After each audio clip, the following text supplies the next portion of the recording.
बैतरणी बन्या जल भद्रक अंचल बन्या परिस्थिति सृष्टि होती आरडी अंचल बहु गाँव में पानी पशिची बन्या स्थिति वर्तमान भद्रक देखा उपरमुंडे वर्षा एवं बन्या जल जिते नदी आसी तलमुंडे बन्या परिस्थिति सृष्टि होती भद्रक आरडी अंचल बहु गाँव में पानी पशिची 4टी पंचायतर शह शह हेक्टर चाष जमी को पानी मारी धान तली उजुड़ी जाइए पानी रे बुड़ी रही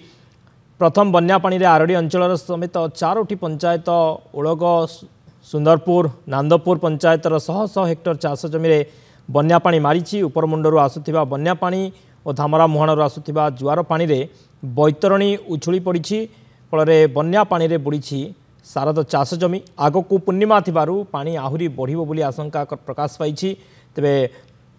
भद्रक रे मध्य बन्या परिस्थिति सृष्टि होईछि बैतरणी बन्या रे भद्रक रे बन्या परिस्थिति सृष्टि होईछि।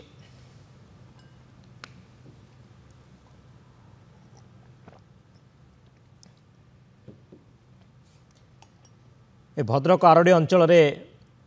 बहु गाँ वर्तमान पानी घेरे रही पानी पशिछि अनेक गाँव में 4टी पंचायतर शह शह हेक्टर चाष जमी को पानी मारी धान तली उजुड़ी लोकों फसल नष्ट होईछि कहीं बन्या पानी पशिछि जहाँफल कि फसल नष्ट होबार आशंका रही 4टी पंचायत ओलग सुंदरपुर नांदपुर पंचायतर शह शह हेक्टर चाष जमी बन्या पानी मारी भद्रक रिपोर्टर महेश अच्छा आम सहित महेश केम देखुं स्थिति वर्तमान बन्या आसी पानी वर्तमान को अंचल में माड़ा को गाँव में पानी पशिला कौन सूचना रोचे देखो शक्ति जदि आम कहवा जे भद्रक विशेषकर जो बेंताल पंचायत रही भद्रक ब्लॉक रे आम बर्तमान से अच्छु एवं तार ग्राउंड जीरो रियलिटी जदि मुझे देखी आप देखिपे कौ भाव में एठारे जो सालंदी नदी रही उपर मुंडरे जेहेतु लगाण वर्षा लगी रही उपर मुंडर पानी छड़ा जाइए तो जहाँ को नहीं बेंताल पंचायत जो रही बेंताल पंचायत वर्तमान अनेक गाँ जलमग्न होती छड़ा जदि कहवा पाखापाखि 40 ରୁ 50 लोकों घरे पानी पशिची परिवार घरे पानी पशिची नाही नथिबा दुख कष्ट वर्तमान दिन काटुचंती एठी मु सीधा सड़क आपन को देखिया चाहिए ई जड़े अच्छा गोटे परिवार अच्छा जी कि यही घरे बसवास करती तो बर्तमान देखिपे कौ भाव में संपूर्ण भाव जल घेर से रही नुआनिया माटी घरे से बसवास करुँच घर पाखापाखि जदि कहवा कांथ ऊपर को पानी उठी से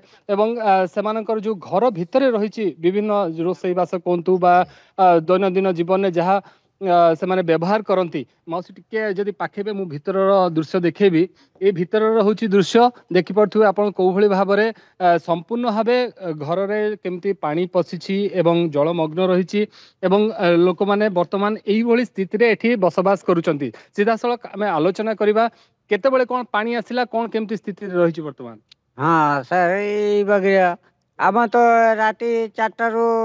3 आम हईराण पड़चु पानी आसला पशिगला आ सालंदी गेट तो बारंबार पकाउंट उठाउंट